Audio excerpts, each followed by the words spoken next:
Save $1.30 on Purdue fresh chicken leg quarters, only $1.59 per pound. Fresh blueberries, just $4.49 each, saving you $3.50. Hellman's mayonnaise, hot price, just $5.99 for a 30-ounce jar. Hot price on American flatbread pizza, only $7.99 for an 8.5-ounce package. Save $1.10 on Bob's Red Mill gluten-free oatmeal, only $1.79 for a 2.36-ounce package. Visit our website at www.marketplace.pm for more weekly specials. You can count on us.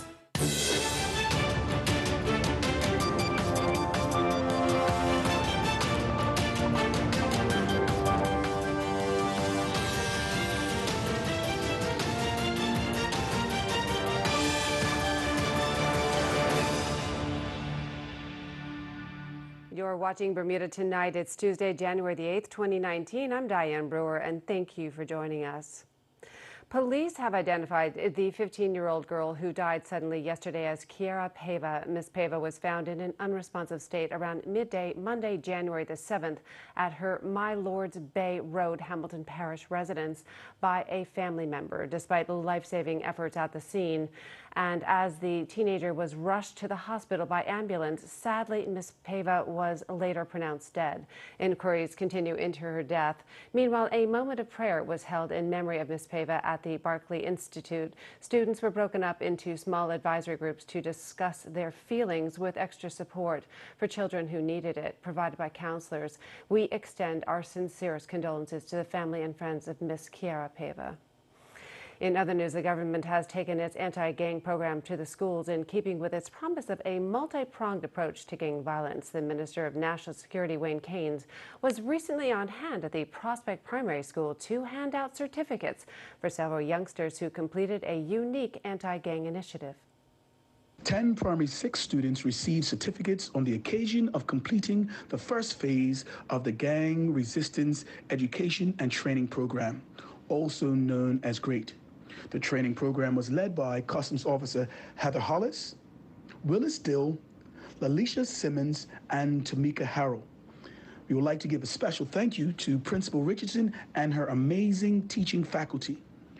The GREAT program is a joint initiative between the Ministry of National Security, HM Customs, the Bermuda Police Service, and the Department of Education.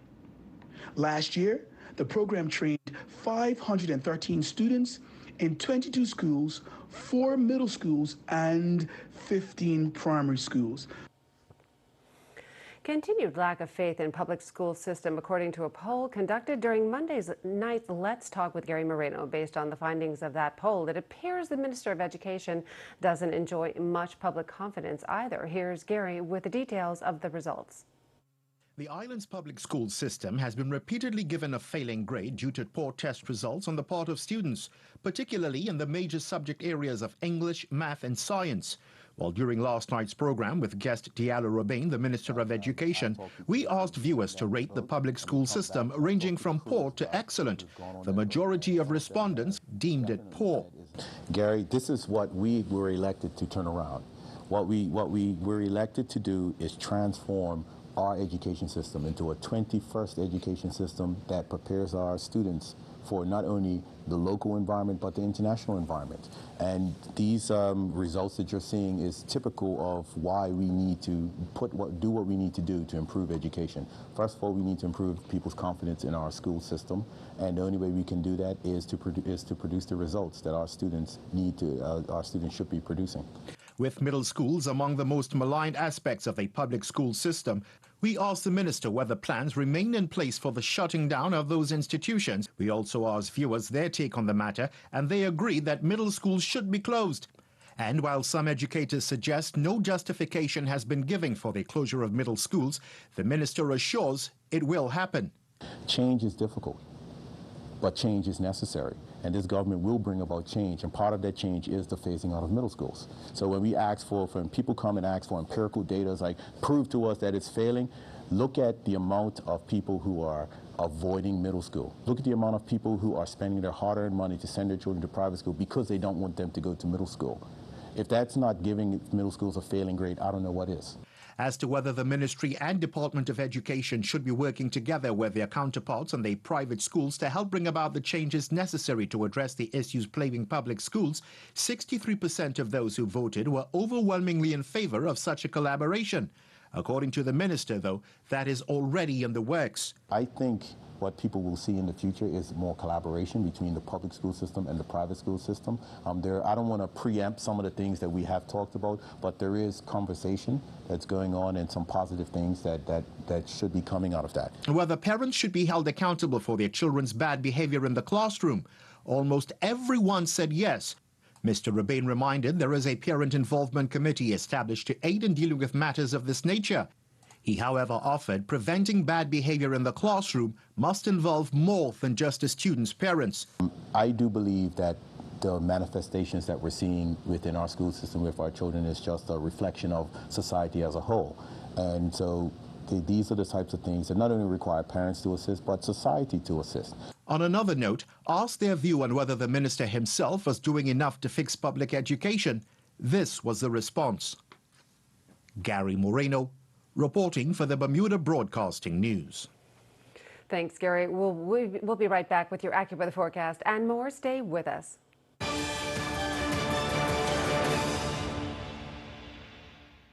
At Argus, our interest is you. Each of you.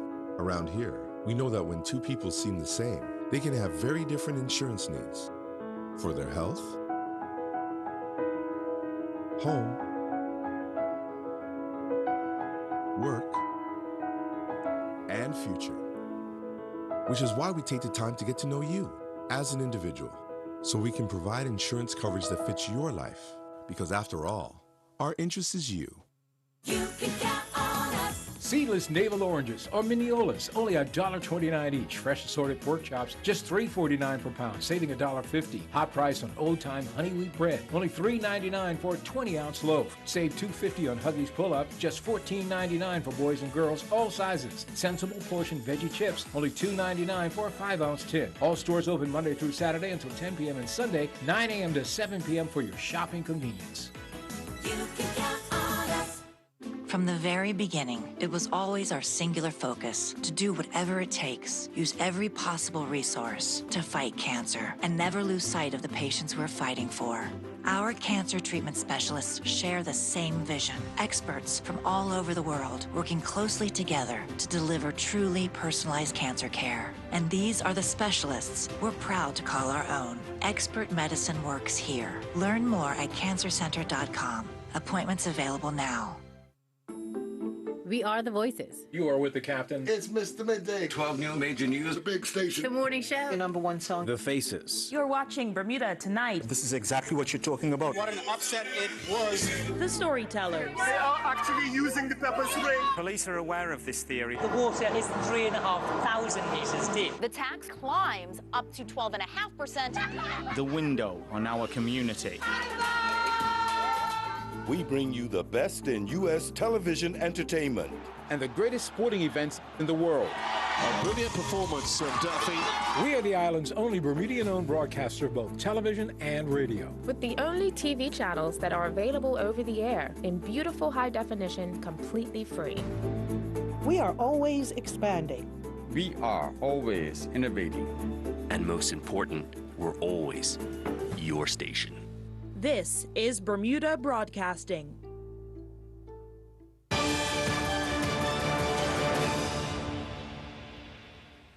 Welcome back. The head of the anti-racism group CURB has denied attempting to revise history by having the name of Sir George Somers removed from the second day of Cup match in favor of the former slave Mary Prince.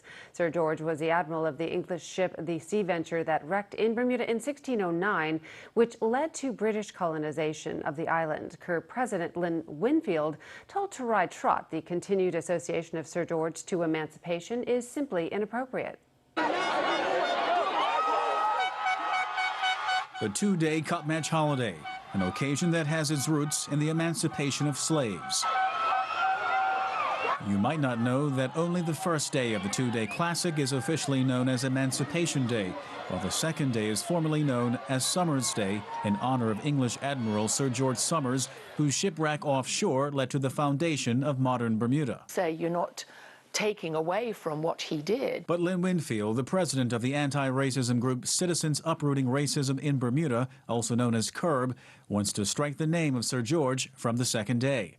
Her group is urging the government to rename the day in favor of Mary Prince, who was born in Bermuda as a slave before later escaping to freedom in England. Sir George Somers, very pivotal in the creation of Bermuda, but at the same time, Sir George Somers was a privateer, and there are records. I think there was an article written in the Bermudian magazine by Bermudian Gavin Shorto, where he talks about the history of Sir George Somers and his friend Preston, and how they were privateers, how they often were down in the Caribbean, and they were raiding ships, taking slaves. Not appropriate for the second day of cup match, says Ms. Winfield, who, however, does concede Sir George's role in Bermuda's history was pivotal.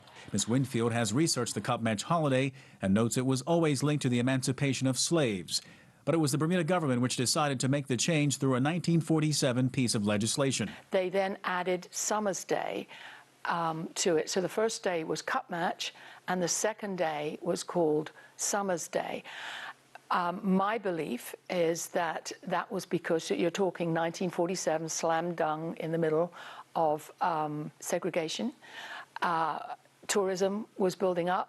There was embarrassment about slavery. The name of the first day of cup match was eventually changed in the 1990s to Emancipation Day, with the second day still in the name of Sir George. But the thing is the very fact that he was added to a celebration that was originally, created by the black community to celebrate their freedom and their emancipation. Should his name be associated with cup match? The answer is no, according to CURB, which is hopeful the Bermuda government will agree. CURB believes the legacy of Mary Prince is a very fitting replacement that can be honored on the second day. So her work is directly related. She was, as you said, enslaved for many years, born in Brackish Pond in Devonshire. And the work she did was very brave, very courageous at the time, and she wrote her story. So she's also internationally known. In fact, even Antigua, where some believe that she was actually eventually buried, is looking to have her made, sort of their national hero. The group says the name change from Sir George is a wish list as part of its racial justice platform for 2019. Tarai Trott reporting for Bermuda Broadcasting News. Thanks, Tarai. In other news, youthful exuberance, just plain stupid, or perhaps a combination of both.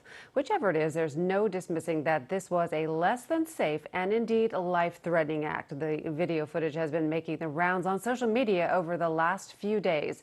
Not only has it generated a lot of interest from the public, but also the attention of the police, who are currently investigating the matter. In fact, contacted about it, Chief Inspector Robert Cardwell, who heads up the Bermuda Police Services Roads Policing Unit, issued the following quote: "The riding scene is inherently dangerous and risks the life of not only the rider but also everyone else seen in the footage going about their business on the roads. We discourage this kind of riding and showboating on the island's roads.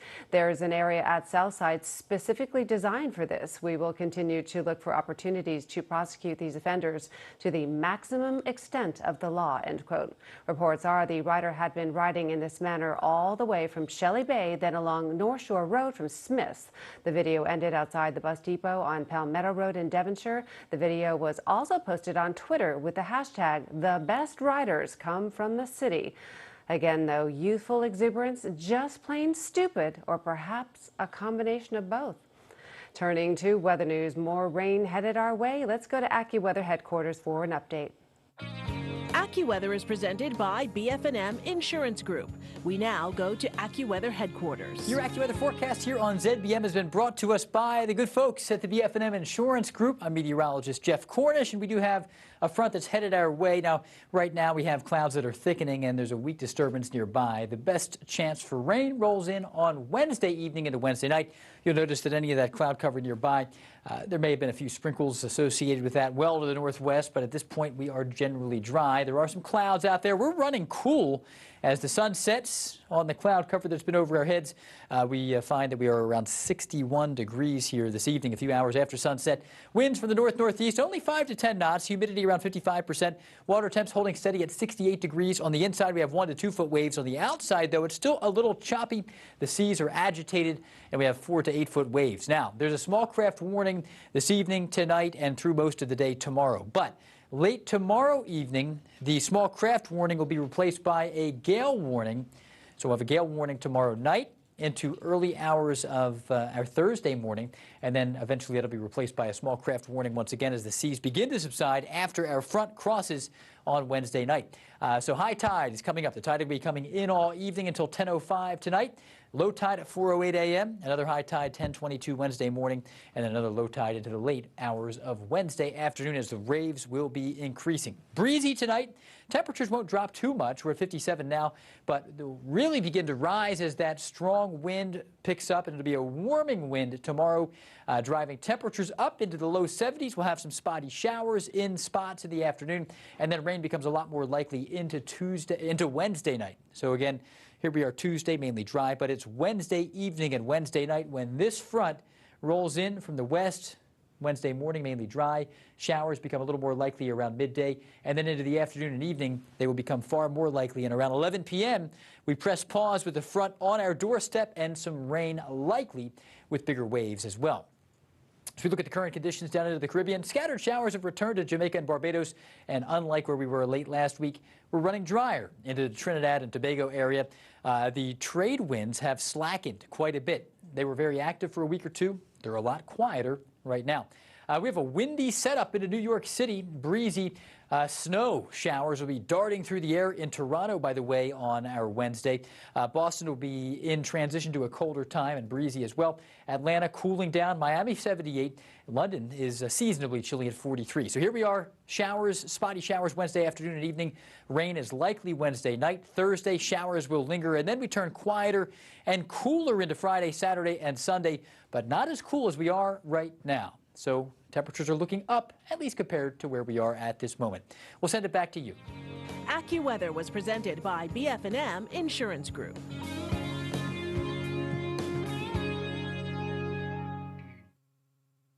The year-end clearance sale is now on at Bermuda Motors. Cargo ships bringing our 2019 models will be arriving soon. To make room, we're offering the lowest prices of the year on these models.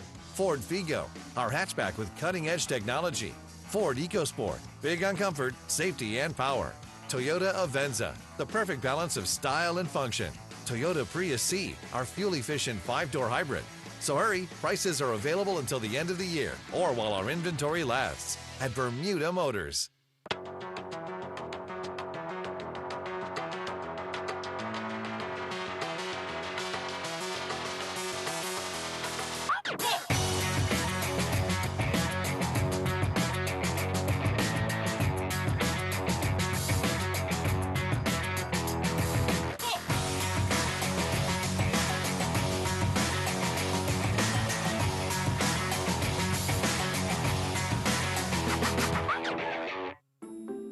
We are the voices. You are with the captain. It's Mr. Midday. 12 new major news. The big station. The morning show. Your number one song. The faces. You're watching Bermuda Tonight. This is exactly what you're talking about. What an upset it was. The storytellers. They are actually using the pepper spray. Police are aware of this theory. The water is 3,500 meters deep. The tax climbs up to 12.5%. The window on our community.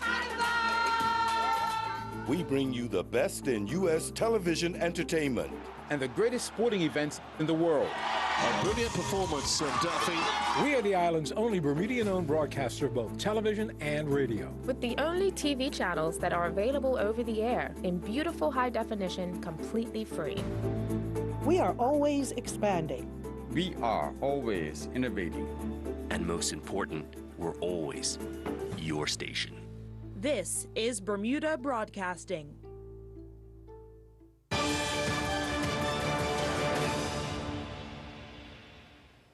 Students in Bermuda and around the world are being taught to combat cyberbullying to prevent depression and suicide. Cheryl Hawkins of Alberta, Canada is on island lecturing life synergy for youth at Bermuda High School. She has been speaking to students and parents on the power of words, the importance of telling the truth, violent video games, online responsibilities, cyberbullying, and inappropriate pictures. Life Synergy for Youth is a company that provides presentations to students, helping them understand a lot of the issues that they are dealing with as they are growing through their adolescent years. So I deal a lot with our students who are 10 to 15 years old around rumors, gossip, and drama, bullying, how to deal with bully behavior, because it's not just what is bullying, but it's how do I deal with that? How do I manage these things that are happening around me? And really clarifying for the students and the adults what exactly is bullying, because one of the things that we have found is the word bullying is misused so often by our children, by the adults, that we need to understand truly what it is. And there must be many facets of it. A huge number of facets, and the one thing that we are starting to see more and more of is the impact of our social media and how it's playing a role in a very subtle kind of bullying and cyberbullying, and the anonymity that these individuals are finding hiding behind a screen. It's easier to say really mean things and cutty things when nobody has to see my face.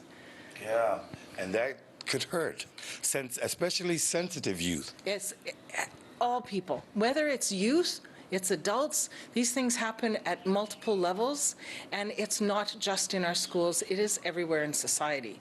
So we need to become much more aware of the fact that these things are happening, and then how do we equip our children right now to deal with it so that they know how to handle these situations? That's what I'm asking.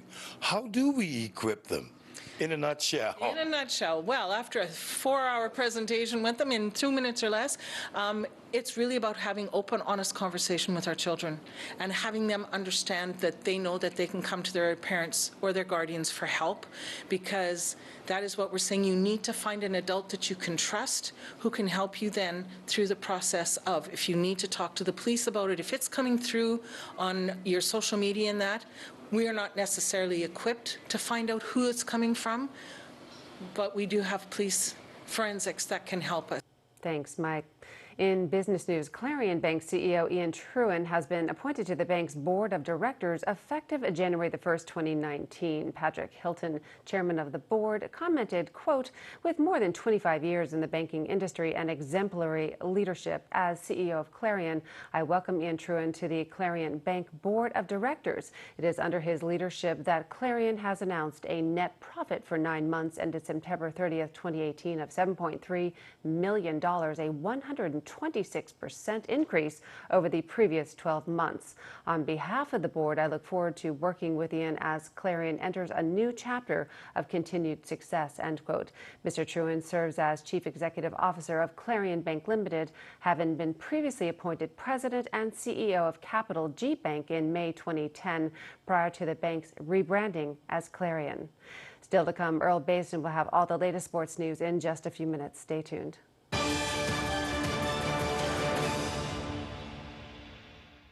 The Marketplace Food Court is you and your family's one-stop shop. Start your day at the Breakfast Bar with omelets made to order and traditional Bermuda codfish breakfast. The chefs will cook lunch and dinner to your liking.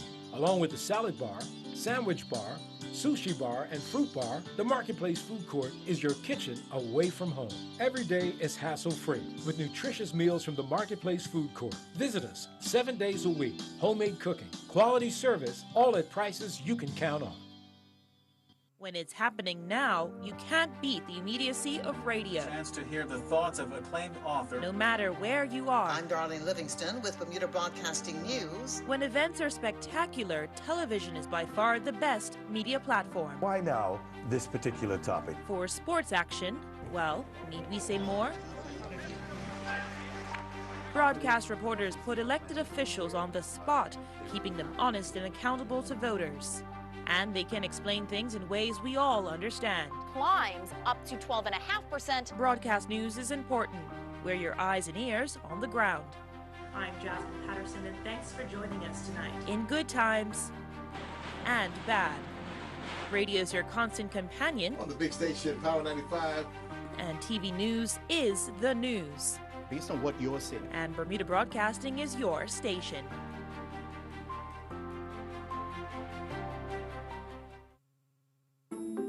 We are the voices. You are with the captain. It's Mr. Midday. 12 new major news. The big station. The morning show. Your number one song. The faces. You're watching Bermuda Tonight. This is exactly what you're talking about. What an upset it was. The storytellers. They are actually using the pepper spray. Police are aware of this theory. The water is 3,500 meters deep. The tax climbs up to 12.5%. The window on our community.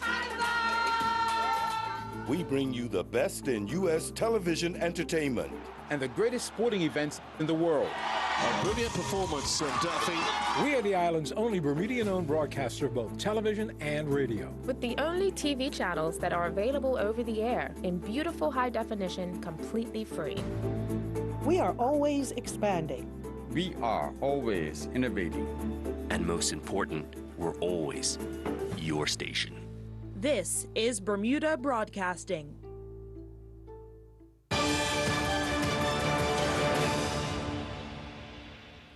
Turning to sports, Bermuda Olympic hopeful begins competing in Australia. Bermuda's English footballers find out their next Round Cup opponents.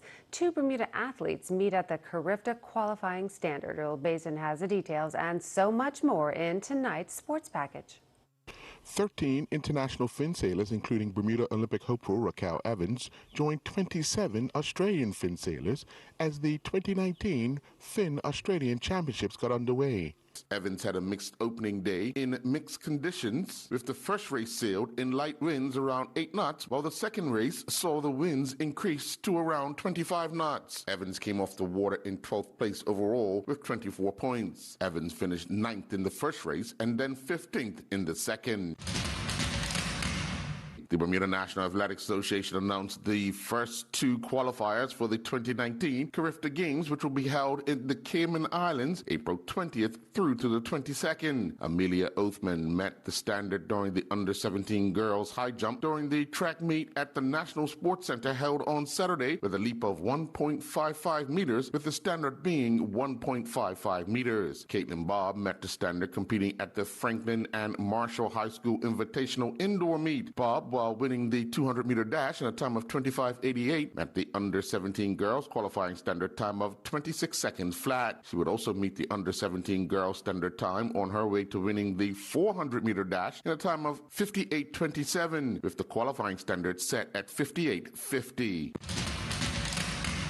Bermudian-born Jade Hanna competed in the Ontario Junior International Swim Meet. Hanna would pick up 2 gold and 1 silver medal during the meet. Hanna picked up her first gold medal during the 100-meter backstroke, touching the wall in a time of 58.22. Her second gold medal would come during the 200-meter backstroke with a time of 2:06.65. The silver medal would come during the 50-meter backstroke final when she was clocked at 27.09. Hanna would finish 4th in the 100-meter butterfly final when she touched the wall in a time of 59.78, and she would finish 7th competing in the 50-meter butterfly final with a time of 27.90.